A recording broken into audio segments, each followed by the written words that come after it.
Les mondes inversés rassemblent un ensemble significatif d'œuvres d'art contemporain empruntant de diverses façons aux cultures populaires. Les mondes inversés, c'est la grande exposition du BPS 22, le musée d'art de la province de Hainaut, situé en la ville haute, à Charleroi. Il rouvre ses portes. Les mondes inversés, c'est 40 artistes qui nous proposent leur vision du monde et comment ils ont développé leur rapport à l'art par rapport aux cultures populaires. L'un des atouts du BPS 22 qui a été conservé, c'est cette possibilité d'offrir à la fois un parcours parmi les œuvres et un parcours en hauteur où on a une vision plus surplombante de l'exposition. Un musée proche des gens, ancré dans le quartier, ancré dans Charleroi et la province de Hainaut.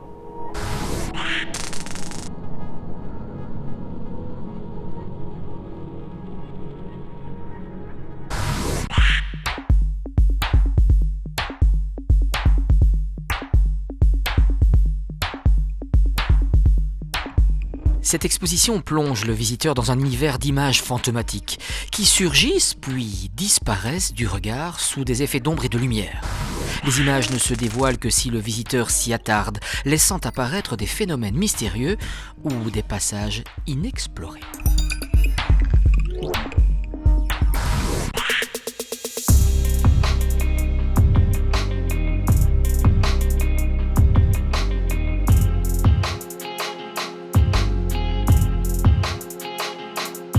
Le jardin n'est pas une personne et pourtant, il nous parle comme une personne. Aux quatre coins du parc, 10 photographes belges nous livrent leur vision sur le sujet et s'adonnent au jeu des rencontres inattendues, mais réelles.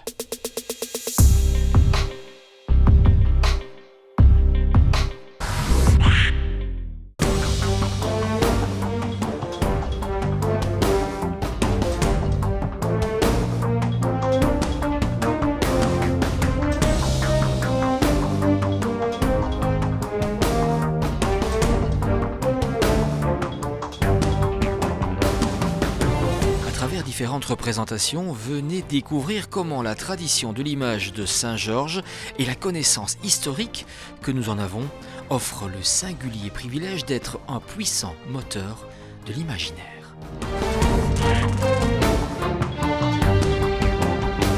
L'angoisse devait être énorme dans les hommes des premiers temps de l'humanité d'espérer que le soleil allait revenir et sans doute qu'il devait y avoir une angoisse folle. Donc on crée des histoires pour rassurer, pour dire oui, il va revenir puisque on va gagner de toute manière. Et donc c'est ça le but. Alors après ça prend des formules très curieuses, très différentes. Et puis il y a des figures comme le dragon qui apparaissent. C'est ça l'histoire, c'est qu'on finit par croire à ses propres mensonges. Et c'est très bien parce que c'est comme ça qu'on invente les contes de fées. Les contes de fées, c'est ça, c'est pour justifier. Alors il y a une fée, et puis il y a un roi, et puis il y a une princesse, et puis il y a un beau jeune homme qui passe à cheval. Et voilà, on est dans Saint-Georges.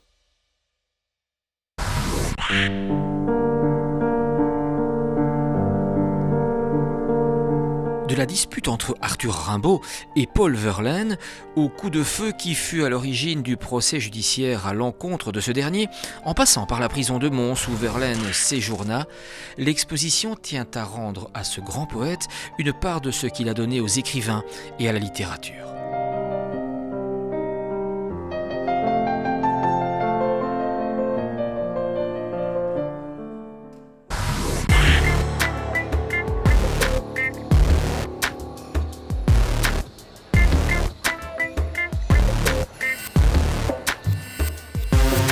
Le retour du Passenger est de toute évidence un symbole. Sur les traces de Van Gogh et Verlaine, Harlequins revient à Mons après une période de turbulence.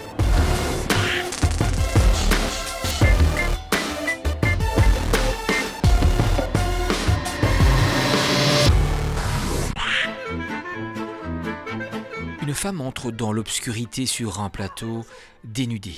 Elle danse. Elle est bientôt rejointe par un cortège de 6 autres comédiennes alignées en front de scène, telles les perles d'un collier. Les 7 sœurs de la famille Maccaluzzo se présentent face au public.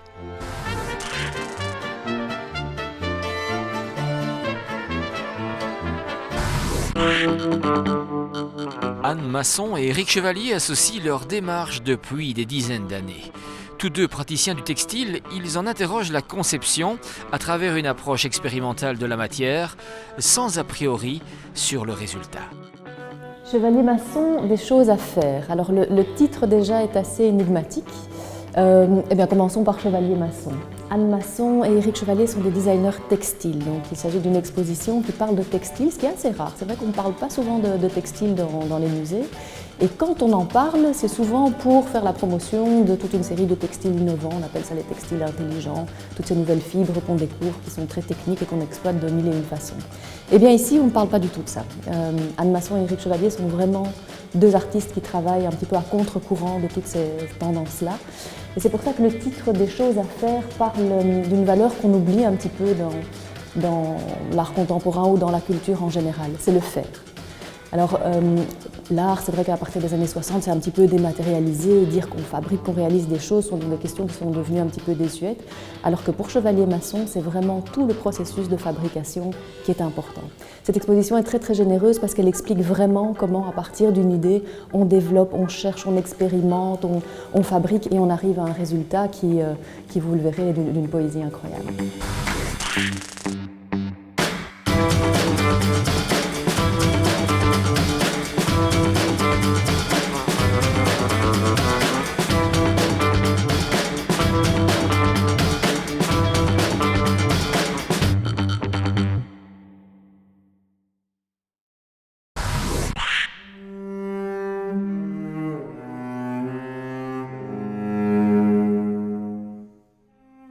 Voici une exposition qui mêle patrimoine, parcours multisensoriel et art contemporain.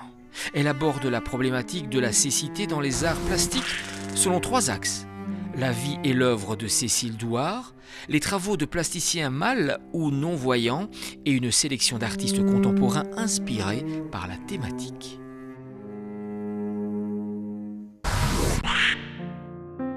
L'exposition Jeux de miroir, 100 chefs-d'œuvre rassemblés des musées de Liège et de Tournai, c'est l'occasion de souligner les points forts des deux ensembles. D'une part, le modernisme des collections de la ville de Liège, d'autre part, l'impressionnisme avec le fonds Van Cutsem de Tournai.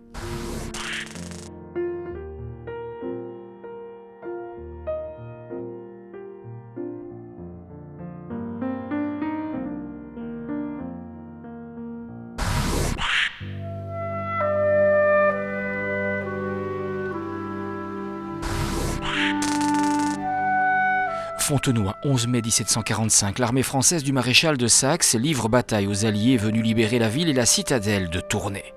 Waterloo, 18 juin 1815, le duc de Wellington et son armée se battent contre les hommes de Napoléon jusqu'à l'arrivée des renforts prussiens.